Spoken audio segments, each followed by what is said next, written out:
Navigating life with my in-laws has become quite a challenge. They seem intent on moving into our newly acquired home and expecting me to cater to their every need. The irony is, as soon as I began to find success and make money, their demands escalated. It's disheartening to see one of my life's biggest dreams coming true, only to have it undermined in the most absurd way imaginable. Welcome to the chaos that is my life, courtesy of my dear in-laws. My wife Jackie and I have enjoyed 2 happy years of marriage.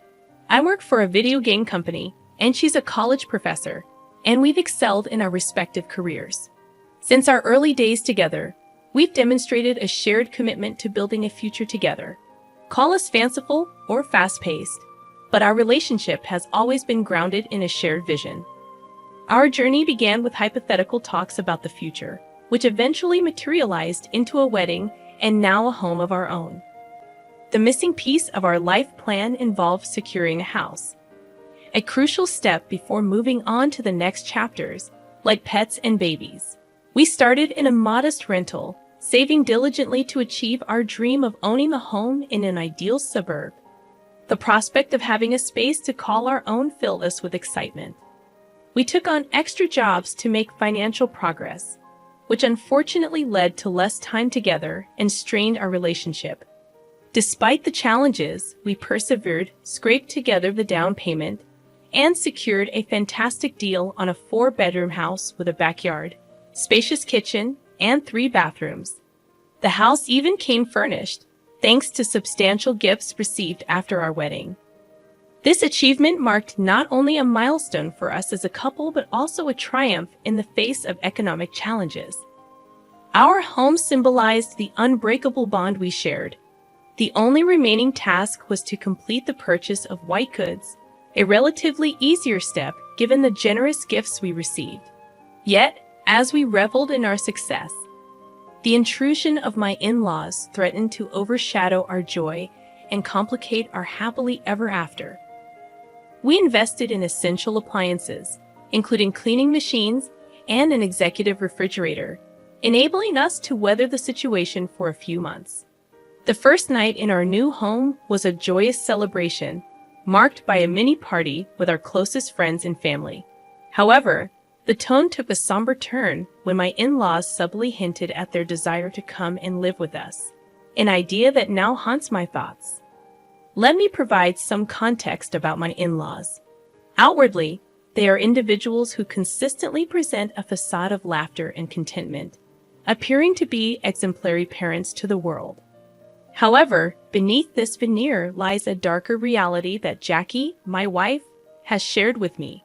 Her childhood was marked by physical abuse and mental punishment, with her parents instilling bizarre beliefs, such as considering cartoons as satanic, deeming colored clothes unsuitable for public wear, and asserting that candy caused cavities almost immediately. These were traumatically misleading messages for children. Jackie's brother, Joel, the family clown and the youngest sibling, faced rejection when he came out about 6 years ago, shortly after Jackie and I began dating. The parents did not handle his revelation well. I recall moments when Jackie seemed avoidant and irritable in the early stages of our relationship. I initially thought it was directed at me, but I later learned that these emotions were a result of family arguments involving Joel splashing onto her and their other brother. Despite Joel's relatively reserved nature, several disputes led to him leaving home. Initially, he sought refuge with a friend who offered support in dealing with his problems. However, after subsequent arguments, following the conflicts Joel had with Jackie and the other brother, he moved out, and to this day, his whereabouts remain unknown. Occasionally, he sends messages to Jackie and his siblings assuring them that he's fine, but he refrains from disclosing his location until his parents accept him. Regrettably, the older generation is steadfast in their refusal to embrace their son as he is, choosing to lose him rather than love him unconditionally. The question looms: do I want these individuals to be part of my son's life? Frankly, they're not even the type of people I wish to be associated with.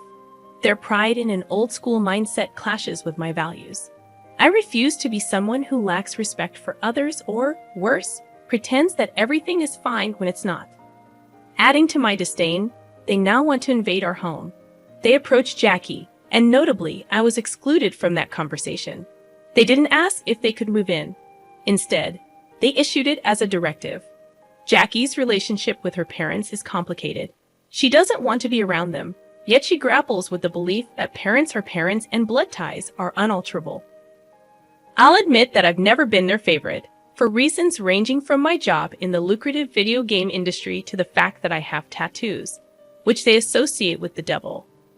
When I heard about their plan to move in, I adamantly said no.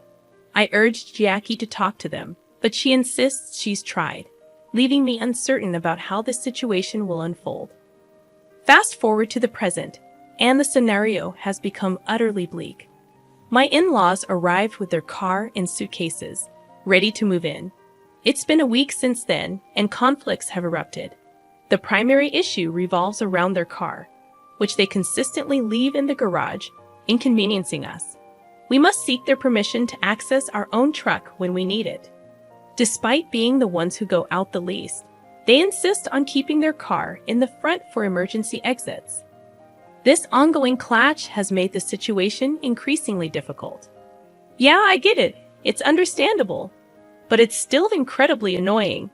They even made Jackie late for class because they left without the car and took the car keys with them, leaving us locked in. Jackie had to resort to taking the bus, arriving almost half an hour late. The worst part is that they don't seem willing to change or comprehend the impact of their actions. We've spoken to Jackie's brother Jonathan, but he feels unable to assist right now, given his 3 children and smaller, less comfortable house. We don't want to burden them further. My in-laws have their own house, and yet they seem to do this just to irritate us. Despite their age, they don't require special care.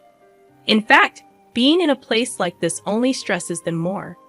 It's not that I dislike extra help. It's just that they are like pieces of furniture, utterly useless. At least furniture is comfortable and helps you relax. They are the antithesis of furniture, annoying by their mere presence.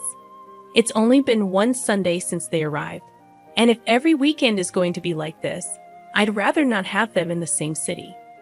My mother-in-law blared the religious channel at full volume, disrupting one of the few occasions where Jackie and I could sleep in. Meanwhile, Jackie's dad smokes like a chimney in the courtyard, and the smoke occasionally wafts into our makeshift office, permeating the room with the scent of nicotine. It's unpleasant, makes me cough, and raises the risk of getting sick. Jackie tells me that her father quit smoking years ago, but picked up the habit again at 70, feeling that at that point, nothing else could hurt him. There are many aspects of this situation that worry me, but one specific concern is their hinting at bringing all their stuff from the old house to sell. This move would make their stay with us permanent, and that fills me with dread and sadness. As absurd as it may sound, my in-laws aren't fans of pets, and they refuse to adopt any animals. This leaves me wondering when they started having more say in my household than I do. Regarding Jackie, she does her best. But the biggest issue lies in the fact that I spend the most time in the house, making the experience incredibly uncomfortable. Besides, they treat their daughter like a servant, asking her for breakfast and to buy medicine. I've offered to help, but she can be stubborn, insisting that, as her parents, it's her responsibility. I don't want her to shoulder all the chores, understanding that she can get very tired. At this point, I feel useless in my relationship. Update number 2. Thank goodness this remains anonymous, as I wouldn't want my acquaintances to know that, like much of the world's population, I despise my in-laws. Mary and Joseph couldn't be worse as housemates. They've completely taken over the home that Jackie and I painstakingly built from scratch, from the decorations to our daily routine, even the most personal touches, like buying tons of tapioca and putting up decorations from their trips around the country, now define more than half of the house. It no longer feels like the creation of a young couple, but has been transformed into their new sanctuary, and it disgusts me. Friction on both sides has escalated. There was a day when I was taking a bath, and my father-in-law casually announced that he was coming in to pee. claiming the upstairs bathroom was better. I protested, stating that this was a blatant invasion of privacy. However, he argued that I had the curtain drawn, so there was no need to be upset. Keep in mind, we have 3 bathrooms, and neither of them contributes to other aspects of the house, such as preparing meals. Jackie learned to cook with her siblings because it was a matter of life and death for her mother. However, the in-laws show no interest in contributing to household tasks. I thought they'd be a humble family that not only respected but also took advantage of their daughter's culinary skills. Instead, they are solely interested in the house, reducing Jackie and me to serving as tissues. Cheap ones at that. Our attempts to host friends have been marred by constant complaints from the in-laws. They text us incessantly from their room, complaining about everything from the music volume to our alcohol consumption. They even insisted that it's impolite for hosts to drink in their own house. Now, our friends formally decline our invitations, and it's disheartening. We're forced to sacrifice our social life to accommodate unwelcome guests in our own home. Update number 3. I finally experienced a brief period of peace at home. Jonathan, Jackie's brother, understanding our situation, decided to take my in-laws for a weekend under the pretext that his children would spend more time with their grandparents. We were immensely grateful, seizing the opportunity to enjoy some privacy. Friday was spent sleeping until noon on Saturday without worrying about a thing. On Sunday, we watched movies and tried out a couple of recipes we've been wanting to make for a long time. As hard as it is to admit, we felt like we still had so much more to do. Consequently, Jackie and I discussed the difficult decision of asking my in-laws to find their own place, as painful as it may be. I assured her that I would stand by her side during the conversation, aiming to remain strong. We decided to discuss our concerns with her parents upon their return. That Monday evening, after returning from work, we broached the topic with them. However, initiating a conversation about not wanting an older couple to live with you is inherently awkward. The challenge lay in figuring out how to express our desire for them to have their own space without offending them. Inevitably, the discussion turned to the 2 options we saw: placing them in a nursing home or keeping them with us. Financial considerations were set aside as we genuinely believed a nursing home would offer the best care and comfort for everyone involved. Unfortunately, they did not share our perspective. The mere proposal offended them deeply. Despite offering to assist with expenses, they began raising their voices, insisting they were not feeble old people and that we needn't go to such lengths for them. Feeling the tension rise, Jackie spoke up, stating, "To be honest, it's become somewhat complicated for us to keep the 2 of you in the house, not so much economically, but in terms of living together because we want and need to have our own space as a couple." Their reaction was loud and defensive. Unable to tolerate their shouting, I interjected, stating that we never wanted them in the house in the first place. They invited themselves. This struck a nerve, as they felt we saw them as useless burdens. In response, they scolded us, portraying themselves as victims. My father-in-law, refusing to yield, asserted that nobody would force him out of his own house. The situation escalated when he turned violent, threatening me due to our age difference. While I am not a violent person, the confrontation brought out the worst in me. Jackie intervened, calming us down and suggesting we discuss the matter in the morning. By then, I had reached my breaking point. I firmly asserted that there was no way they would stay at my place. The night concluded with them retreating to their room, upset, mirroring our own feelings. Strangely, it became a night of peace in the house, with both parties silently stewing in their thoughts. I even dreamt of evicting them on the spot, as crude as it may sound. I'm struggling to find an immediate solution to this ongoing conflict, but Jackie and I are in constant communication, brainstorming potential resolutions. Update number 4. I sensed that some readers might be anticipating a more intense turn in the story. And unfortunately, it did take a somber turn. Jackie had a significant argument with her parents, details of which she chose not to share with me. I was left in limbo for a couple of days. About a week ago, when their conversation concluded, I found Jackie crying as she packed a small bag, apologizing and explaining that she'd stay at Jonathan's for a few days. Just like that, my life vanished from our home to her brother's, leaving me alone with my in-laws for 2 whole days. No one addressed the situation with me during that time, and Jackie, through occasional messages, assured me she'd be back soon, enjoying time with her nephews. I tried to stay home as little as possible during this period, allowing ample time for reflection on what our next course of action should be. Despite my efforts, no clear plan emerged. When Jackie returned, she presented the final details of her master plan to rid ourselves of her parents. I won't delve into the specifics for now, but I'll emphasize that when someone messes with your spouse, even if they're her parents, forgiveness may not be on the table. Update number 5. It's been 3 long months since the last update, and the situation has left Jackie and me on edge. We've exhausted all avenues to evict her parents, even exploring legal means, but the protective laws for older individuals seem to work against us. In an almost absurd twist, they attempted to take over the house, revealing documents that implied Jackie's consent, though she signed without understanding. We chose to remain silent at the time, but now, we've decided to show them no mercy. We've organized a plan to sell the house without informing them. It's painful that we can't even make it our own home, but it seems we may have to follow in the footsteps of Jackie's younger brother, Joel, and simply disappear from their lives. In our pursuit of happiness and peace, the realization struck that having my in-laws hovering over us, whispering negativity, was not conducive to a good life for anyone. So we've decided to offer our house to work colleagues of a friend, people we're not particularly close to. My friend will play a pivotal role in recommending the house for sale at a good price. You might wonder about the whereabouts of my in-laws in this equation.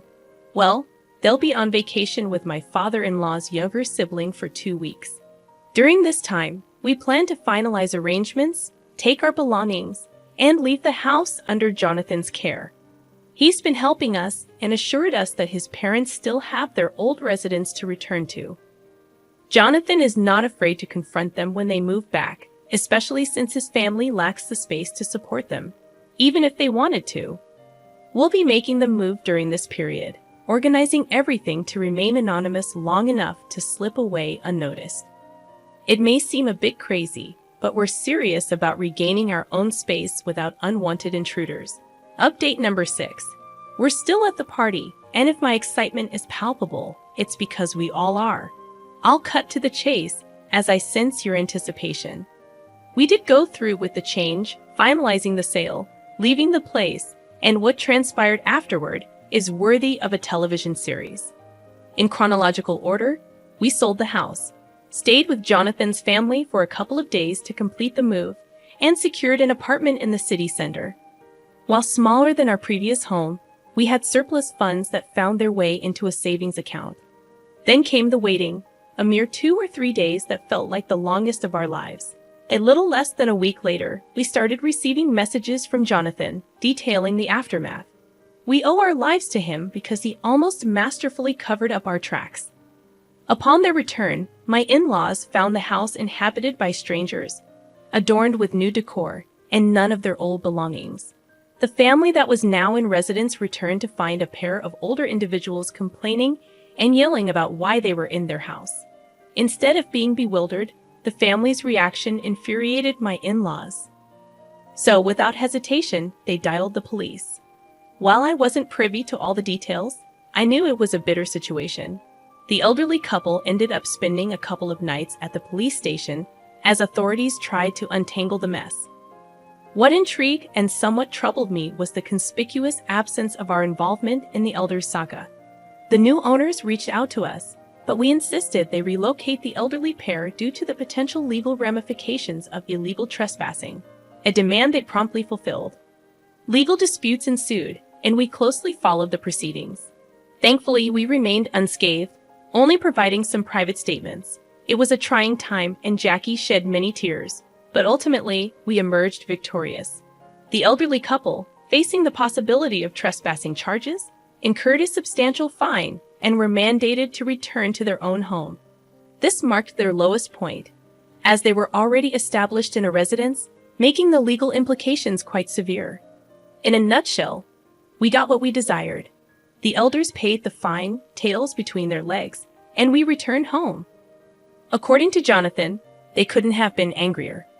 Oddly enough, a couple of positive outcomes emerged from this ordeal. First and foremost, we reconnected with Jackie's brother Joel, who, upon learning about his parents' actions, decided to rejoin us. We invited him home, and he accepted. Future updates will delve into his stories from the past few years. Plans for a family dinner are in the works, sans the older folks. We're eager to capture moments with pictures, knowing that the parents lack social networks to stalk us. Here's a little secret. After the dinner, we plan to reveal another joyful development. Jackie's pregnant, and I'm going to be a dad. It's an exciting time for us, financially supported by what we saved at the apartment. Though not guaranteed, Joel expressed a willingness to assist with the baby's care. We're thrilled, as we were on the brink of thinking it might not happen. Despite the potential awkwardness when the baby asks for grandparents, we're embracing the start of a new and promising chapter for our growing family. Reflecting on the comments, some argued that our actions were overboard, advocating for a straightforward confrontation. While I understand those sentiments, the unique plan we executed unfolded successfully, leading to positive outcomes in our lives. Feel free to share your thoughts in the comments section below. I appreciate your engagement and hope you all have a fantastic day. Stay kind.